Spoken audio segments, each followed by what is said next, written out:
Première épître de Paul aux Corinthiens, chapitre 4. Ainsi qu'on nous regarde comme des serviteurs de Christ et des dispensateurs des mystères de Dieu.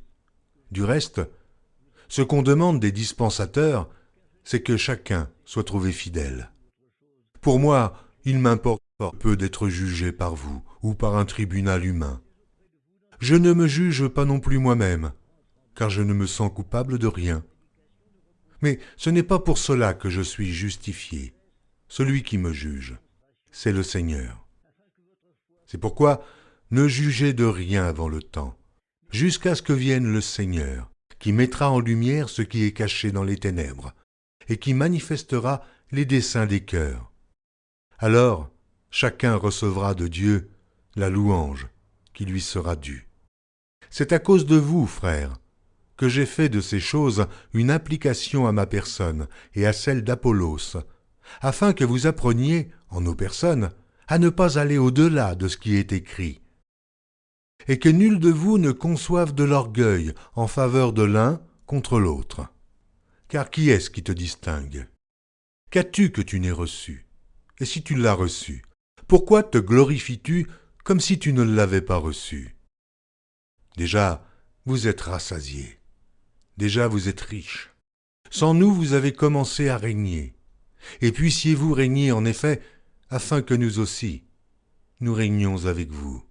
Car Dieu, ce me semble, a fait de nous, apôtres, les derniers des hommes, des condamnés à mort en quelque sorte, puisque nous avons été en spectacle au monde, aux anges et aux hommes. Nous sommes fous à cause de Christ, mais vous êtes sages en Christ. Nous sommes faibles, mais vous êtes forts. Vous êtes honorés, et nous sommes méprisés. Jusqu'à cette heure, nous souffrons la faim, la soif, la nudité. Nous sommes maltraités, errants, ça et là. Nous nous fatiguons à travailler de nos propres mains. Injuriés, nous bénissons.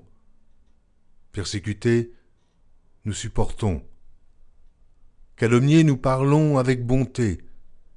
Nous sommes devenus les balayures du monde, le rebut de tous, jusqu'à maintenant.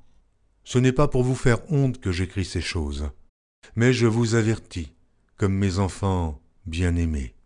Car quand vous auriez 10 000 maîtres en Christ, vous n'avez cependant pas plusieurs pères, puisque c'est moi qui vous ai engendré en Jésus-Christ par l'Évangile.